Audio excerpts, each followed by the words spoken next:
제가 좋아서 선택을 했더라도 결과가 힘들 수도 있다는 걸 알기 때문에 되게 뭔가를 선택할 때 용기를 필요로 해요. 하지만 결정을 안 하면 아무 일도 일어나지 않더라고요. 되게 용기가 필요한 것 같아요.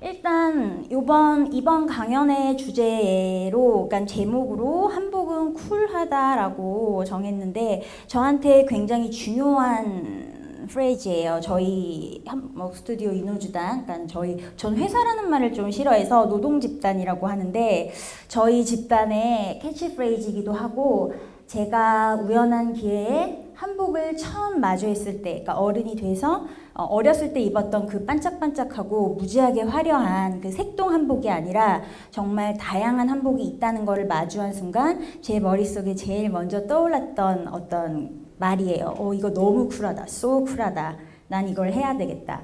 그래서 좀 저한테 중요하고 의미가 있는 말이어서 요거를 캐치프레이즈로 정했고 또 그 캐치프레이즈를 제목으로 했습니다. 혹시 전통이라고 말을 듣거나 아니면 한복이라는 얘기를 들었을 때 제일 먼저 떠오르시는 이미지들을 다 개인적으로 갖고 있을 거라고 생각을 합니다. 저도 이제는 제법 오랜 시간 한복이라는 일을 해왔고, 그리고 계속 연구를 하고 있고 공부를 하고 있는데도 한복하면 사실 저한테 제일 먼저 떠오르는 건 이거예요. 어렸을 때 봤던 거. 그 금은박이 너무 번쩍번쩍 들어가 있는 공주옷. 엄마가 사주신 거. 근데 사실 공부를 하면서 보면 굉장히 많은 사람들이 떠오를 수 있을 만큼 굉장히 중요한 게 색동이에요. 그래서 또 저도 이게 제일 먼저, 아직까지도 이 이미지가 제일 먼저 떠오르는 이유이기도 한데, 각각의 색상들이 다 어떤 바라는 의미를 담고 있어요. 다산이라던가, 옛날에는 아이를 많이 낳는 게 중요했으니까 무병이라던가 건강하게 계속 하기를 바라는 마음, 장수, 옛날에 일찍들 돌아가셨잖아요. 그래서 장수의 마음이라던가 그런 마음이 담긴 색깔들이 그 마음이 실제로 현실이 되기를 바라는 어떤 그런 마음에서 되게 철저하게 규칙에 의해서 나열이 돼요. 그렇기 때문에 한복에서는 빼놓을 수 없는 굉장히 중요한 어떤 한 디자인의 요소예요. 근데 그렇다고 할지라도, 공부를 하는 저희들은 그렇다고 할지라도 어쨌거나 공감을 이끌어낼 수 없기 때문에 저는 뭔가 같이 공감할 수 있는 거를 해야 되겠다는 생각을 했어요. 그래서 저희가 만들고 있는 한복의 어떤 느낌은 약간 이런 거예요. 보시기에 어떤가요? 한복이지요? 근데 색감은 아까랑 분명 뭔가 다른, 사실 색깔 동일하게 썼어요. 저희도 붉은색을 가지고 있고 화이트를 가지고 있고 녹두색도 있어요. 원단도 모두 전통 원단 그대로이고, 하물며 만드는 방식 또한 옛날 방식으로 저희는 만들고 있습니다. 이렇게 하게 된 동기, 왜 이렇게 하고 있는지, 이런 이미지를 제가 왜 만들어가고 있는지가 결국은 인호주단이 시작된 이유이기도 해요. 저도 회사에서 생활을 할 때는 한 번도 한복을 입어본 적이 없었어요. 왜냐면 보기에도 불편하고 늘상 뭔가 과했고 가격도 물론 비쌌고 그랬는데, 어느 날부턴가 조금씩 더 자세히 알아가고 더 많은 것들을 알아가고 또 공부를 해 나가면서 그 안에서 충분히 가능성을 발견한 거지요. 뭔가 나만 볼 수 있는 것을 찾아낼 수 있었고, 지금의 어떤 요소로서 공감을 이끌어낼 수 있겠다는 것을 알겠더라고요.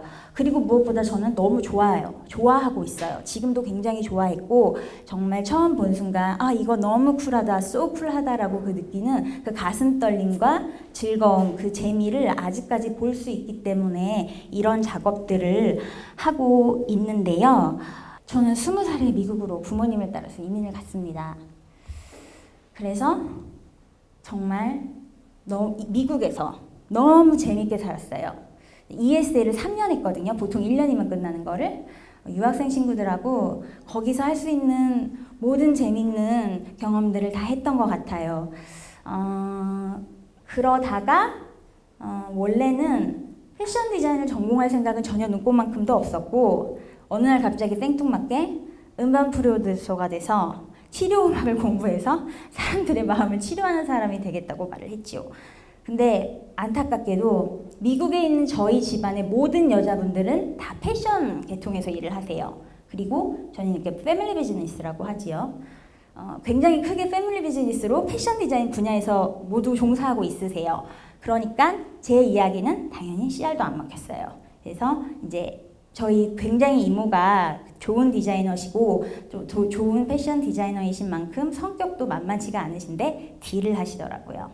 네가 어차피 여지껏 놀 만큼 놀았고 이제 학교를 가지 않으면 안 되는 상황인데 그렇다면 네가 원하는 전공을 하기 전까지 너를 돌아보는 시간을 갖는 의미에서 집 근처에 있는 가장 가까운 학교에 가서 공부를 시작을 하는데 거기서 나머지는 모두 네가 좋아하는 과목을 듣고 하나만 패션 디자인에 관련된 것을 들어보는 게 어떻겠냐 하시면서 왜 해보지도 않고 가능성을 막아두느냐라고 말씀을 하시더라고요. 거기서 또 성격이 되게 귀도 얇고 성격이 이렇다 보니까 막 좀 덜렁거리고 이러다 보니까 혹 해서 수업을 하나를 들었어요. 그 수업이 제 인생을, 제 꿈을 완전히 바꿔놓은 거죠. 제가 공부를 끝나고 난 다음에 원래는 회사에 다시 들어갈 계획이었으나 어느 회사에서도 제가 공부한 그런 슐터 복식 부분을 필요로 하지 않으셨기 때문에 약간의 고민을 거쳐서 그러면 내가 한번 보여드릴게요 라는 약간의 오기를 가지고 인호주단을 시작을 했어요. 이건 제가 아직까지 ING 인호주단을 진행을 하고 있지만 저는 업무일지를 매일 쓰거든요. 그날 하루 있었던 일, 제가 반성해야 되는 거, 제가 실수한 거, 제가 잘한 거, 그날 무슨 일을 했으며 무슨 일을 하려고 했으나 진행하지 못했는지를 하루도 빼지 않고 쓰는데 거기에 제가 썼던 말들이에요. 어떤 때는 저한테 격려가 되기도 하고 어떤 때는 저한테 질책이 되기도 하며 이제 앞으로 나가야 할 길이 보이지 않을 때 그냥 끄적끄적 낯설처럼 했던 말들도 있는데 이거는 제가 지금 현재 제 마음에 담고 있는 것 같아서 잠깐 정리를 해봤어요. 가슴을 설레게 만드는 일을 쫓아가자. 제가 아무리 좋아하는 일을 하고 있지만 하다 보면 인생은 항상 저 이제 아직 어리지만 아직까지 살아온 데서 보면 항상 A 아니면 B를 선택을 해야 돼요. 어느 순간에도. 근데 사실 그 선택이 잘못됐을 때 너무 큰 결과를 초래하는 경우도 있어서 쉽지가 않아요. 그래서 결정하지 못한 채 며칠 혹은 몇 달이 갈 때도 있는데 그때 제가 저한테 했던 말이에요. 만약에 그냥 보고서 머리로 생각할 수 없다면 마음이 시키는 대로 그냥 결정하고 그게 혹시 잘못되지 않았다고 그러니까 잘 되지 않고 잘못된 결과를 초래한다고 해도 어쨌거나 저는 이걸 선택할 때 즐거웠으니까 이건 어쩔 수 없어 라고 생각하면서 지나갈 수가 있더라고요. 인생에서 중요한 선택은 용기를 필요로 한다. 이것도 정말 심금을 울리는 말입니다. 저한테. 제가 되게 좋아해서 한복을 하고 있지만 이것 때문에 힘든 일도 되게 많아요. 그리고 이제는 점점 일이 그러니까 제가 좋아서 선택을 했더라도 결과가 힘들 수도 있다는 걸 알기 때문에 되게 뭔가를 선택할 때 용기를 필요로 해요. 하지만 결정을 안 하면 아무 일도 일어나지 않더라고요. 그래서 되게 용기가 필요한 것 같아요. 저 되게 늙어서 한복 시작했고 30에 한복 시작했거든요. 그때도 되게 용기가 필요했고 인후주단을 할 때도 혹은 지금도 남들은 너에게 돌아가는 이익과 돈이 얼마나 벌리느냐를 먼저 생각해야 된다라고 말하지만 저는 그렇게 생각 안 해요. 이익은 무시할 수 없는 부분이긴 하지만 어떻게 생각하면 그냥 다른 것들, 그 외에 다른 어떤 일을 제대로 하는 것들, 정성을 담는 것들, 뭐 그런 것들과 그냥 동일선상에 놔야 한다고 생각을 하거든요. 그런 것도 선택할 때 모두의 반대를 무릅쓰고 선택하기가 좀 용기가 필요했었어요. 왜냐하면 망할까봐 좀 걱정이 됐었거든요.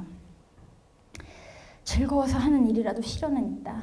이것도 또 제가 너무 마음이 아픈데 한복 하나만 제가 좋아하는 일이지 그 외에 나머지 세금 보고라던가 손님과의 미팅, 업체 미팅 모두 다 싫어요.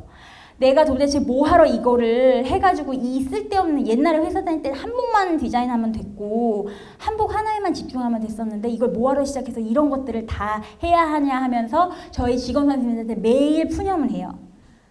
그리고 즐거워서 하는데도 그 일은 그냥 똑같이 힘들더라고요. 즐겁지 않은 선택에 따라오는 부수적인 것들이나. 그래서 뭐 그렇다는 거와 세상에 버릴 것은 없다. 이거 저희 어머니가 해주는 말씀인데 제가 잘못된 선택을 한다 하더라도 거기서 분명히 남는 교훈이 있으니 너무 마음 아파하지 말고 그거에 좌절하고 수그리고 있지 말고 거기서 빨리 챙길 거 챙겨서 다음으로 넘어가라 하시는 교훈이셨거든요. 진짜 아직까지는 맞아 떨어지고 있어요. 이거 제가 되게 좋아하는 말이에요. 가장 한국적인 것이 가장 세계적인 것이다.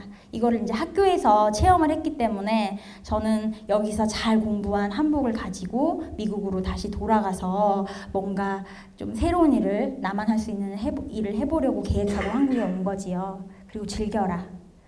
전 지금 이것도 즐기고 있고 오전에 있었던 촬영도 즐기고 있고 모든 하는 일에서 좀 아까 말씀드렸듯이 정말 하기 싫은 일도 많은데 거기서 즐거움을 찾으려고 많이 노력을 합니다. 지금 부가세 신고하는 기간이지요. 부가세 신고 지금 정리하고 있는데 내가 이거를 하지 않으면 그 즐거운 한복을 내년부터는 못 할 수도 있어 라면서 즐거움을 억지로 찾아내고 있어요.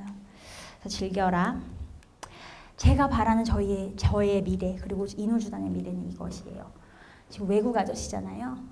외국 아저씨가 한복을 입었는데도 너무 멋스럽죠. 선글라스를 너무 같이 멋지게 매치했어요. 그 예전에 저희 이모가 하신 말씀인데 가능성을 모두 열어두고 해봐라.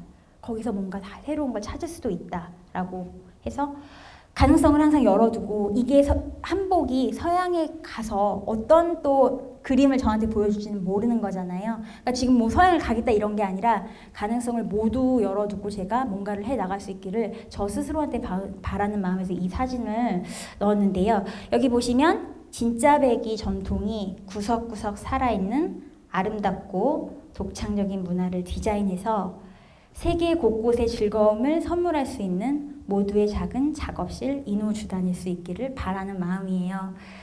저의 초심, 지금 저의 다짐들, 미래에 하고 싶은 일들이 이 문단 안에 다 들어있어요. 너무 감사합니다.